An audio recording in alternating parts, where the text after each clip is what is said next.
Hello student, मैं सुनील आपको अपने इस प्लेटफॉर्म सुनील कोर्स क्लास में आपका स्वागत करता हूं।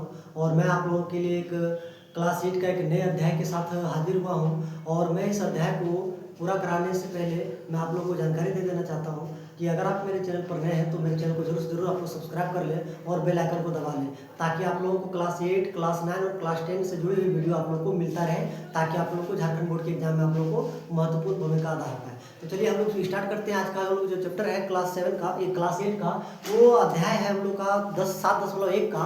और 7.1 में हम लोग देखते हैं इसका दिया हुआ है गुणनखंड के बारे में। इसके बारे में गुणनखंड के बारे में तो हम लोग इसमें दिया गया है कि निम्न दिए हुए पदों में से सार गुणनखंड ज्ञात करें। तो सार गुणनखंड कैसे हम लोग ज्ञात करते हैं, तो हम लोग देखते हैं इसमें सार गुणनखंड निकालने के लिए हम लोग यहाँ 4 प्रकार का प्रश्न दिया गया है।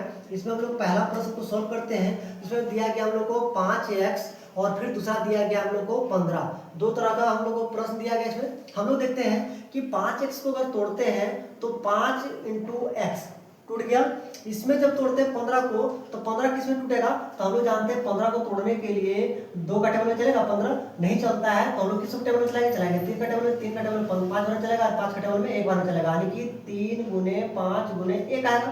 इसका मतलब इसको तोड़ेंगे तो 3 × 5 × 1 ही टूटेगा। अब हम लोग पूछा गया क्या कि सार गुणनखंड बताएं। तो हम लोग को जब देखते हैं कि सार गुणनखंड, तो सार गुणनखंड हम लोग को कहाँ दिखेगा, सार गुणनखंड का मतलब होता है जो दोनों में उपलब्ध हो, जो दोनों में उपलब्ध हो। तो दोनों में क्या है, यहाँ भी 5 दिख रहा है, यहाँ भी 5 दिख रहा है, इसका सही आंसर क्या हो जाएगा 5। ये हो गया इसका आंसर। इसी तरह का प्रश्न हम लोग देखते हैं आगे में, जिसे हम लोग यहाँ दिया गया है दूसरा नंबर में दिया गया है 3x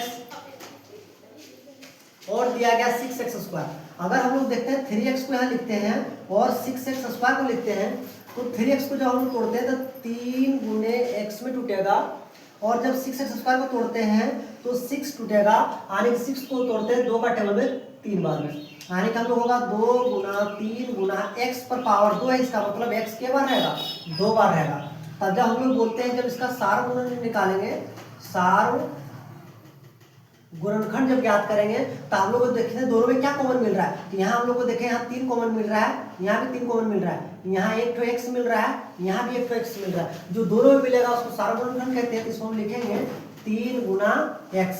इसका मतलब इसको लिख सकते हैं हम लोग 3x। ये हो गया हम लोग का राइट आंसर हो गया। तो हम लोग को ये हम लोग को प्रश्न जो देखे हम लोग को 1 नंबर का बताया, हम लोग को 2 नंबर का बताया, आप लोग को 3 नंबर और 4 नंबर को आप लोग को होमवर्क में रहना है। इसको बना के आप लोग को कमेंट बॉक्स में जरूर बताना है। ठीक है, चलते हैं हम लोग दूसरे प्रश्न की ओर। इसमें हम लोग देखते हैं प्रश्न संख्या 2 में। तो प्रश्न संख्या 2 में हम लोग देखते हैं, इसमें हम लोग दिया गया है कि निम्नलिखित व्यंजकों के गुणनखंड कीजिए। तो निम्नलिखित व्यंजकों के गुणनखंड करेंगे तो हम लोग को दिया पहला प्रश्न अगर उठाते हैं तो पहला प्रश्न हम लोग देखते हैं, यहाँ दिया गया है 3x - 36।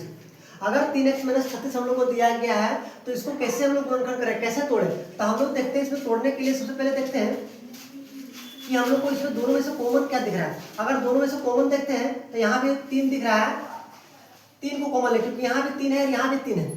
अब हम लोग यहाँ 3 कॉमन लेते हैं, क्या बचेगा x बचेगा माइनस, यहाँ 36 में से 3 कॉमन ले, कितना बचेगा 12 बचेगा। तो यही हो गया हम लोग का राइट आंसर। बोले इसी तरह हम लोग दूसरा नंबर बनाएंगे, तो बोले दूसरा नंबर का सेम बनेगा इसी तरह। अगर हम लोग बोले -5a² + 25ab को अगर बनाना है तो इसको हम लोग सॉल्व करते हैं। तो यहाँ -5a² + 25ab को देखते हैं, तो इसमें दोनों में से कॉमन क्या दिख रहा है, बोले यहाँ 5 दिख रहा है, यहाँ भी 5 दिख रहा है, यहाँ ये दिख रहा है, यहाँ भी ये दिख रहा है। हम क्या कर लिए 5a को कॉमन ले लिए। अगर हम 5a को कॉमन लेते हैं तो इसमें हम लोग क्या बचेगा, लेकिन यहाँ माइनस है तो हम माइनस को कॉमन ले लेते हैं, माइनस को कॉमन लेते हैं तो यहाँ क्या बचेगा 5a में से 5a बचेगा, यहाँ मेरे पास केवल a, और यहाँ प्लस है, यहाँ माइनस है, कॉमन ले लेते हैं क्या बचेगा माइनस। अब 25 में से 5 कॉमन लेते कितना बचेगा 5, और ये भी में से ये कॉमन ले बचेगा कितना b।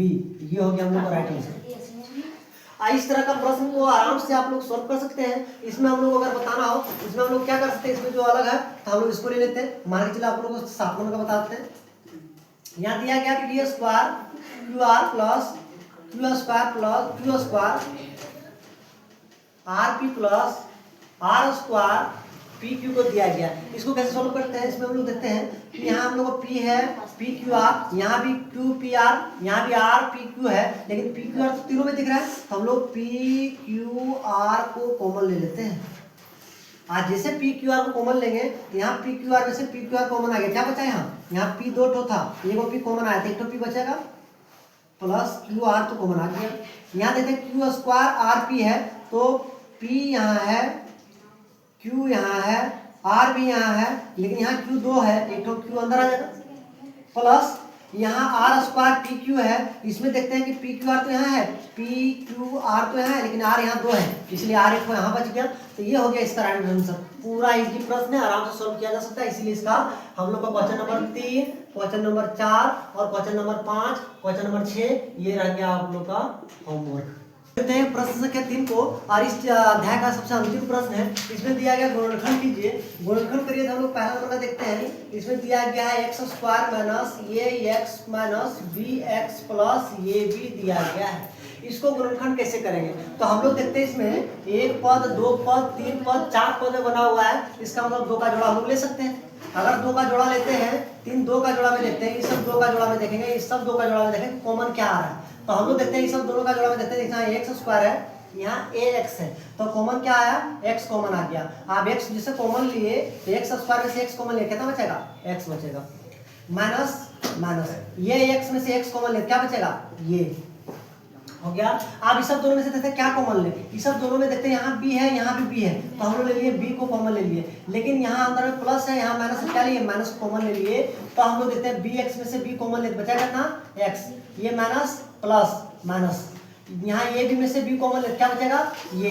दोनों संख्या सेम आ गया, दोनों सेम आ गया, इसका मतलब मेरा समीकरण सही है। इसका मतलब हम लोग क्या करेंगे? इसका हम लोग करेंगे दोनों अंदर वाले सेम है, इसको एक बार लिखेंगे और बाहर वाले को एक बार लिखेंगे। इसी तरह से इस प्रश्न को हल करना है। इसमें टोटल हम लोग का 6 प्रश्न दिया गया है, लेकिन हम इसमें 4 प्रश्न ही लिखे हैं। इसमें एक प्रश्न और बता देते हैं, जिससे इसमें सब कौन सा प्रश्न बता देते हैं। इसमें हम लोग ले लेते हैं, मान के चलो हम लोग ले लेते हैं दूसरा नंबर का। अगर दूसरा नंबर का अगर हम लोग देखते हैं, इसमें दिया गया 6ab plus 6ab minus B square plus 12ac minus 2bc दिया गया है। आप इसमें हम लोग देखते हैं, इसमें दोनों में से कॉमन क्या है, तो इसको सोल्यूशन देखते हैं। सब दोनों में से कॉमन हम लोग को दिख रहा है कि हम लोग को यहाँ 6 है, यहाँ b है, तो हम लोग लेते हैं केवल b। अगर 6ab में से b कॉमन ले लेते क्या बचेगा? 6a। क्या बचेगा? 6a minus minus B square में से b कॉमन ले कितना बचेगा? b प्लस इस सब दोनों में से कॉमन क्या दिख रहा है? यहाँ भी 2 है, यहाँ 12 है, इसका मतलब 2 तो कॉमन आएगा ही आएगा। अगर यहाँ देखते हैं ये सी है, यहाँ बी सी है, इसका मतलब सी कॉमन आएगा, तो यहाँ बचेगा 2c को कॉमन ले लिया, सी कॉमन आ गया, बचाइए, और 12 में से 2 कॉमन ले कितना बचेगा? 6a बचेगा माइनस 2bc में से 2c कॉमन आ गया, क्या बचेगा? b बचेगा। तो यहाँ और यहाँ दोनों जगह सेम आ गया, इसका मतलब हमारा समीकरण सही है। दोनों अंदर वाले को एक बार लिखेंगे और बाहर वाले को एक बार लिखेंगे, तो ये हो गया हम लोग का आंसर। इसी तरह से हम लोग का सारे प्रश्न बन जाएगा। तो इस प्रश्न को आप लोग के लिए होमवर्क छोड़ा जा रहा है, इसको आप लोग को कमेंट बॉक्स में जरूर बताना है।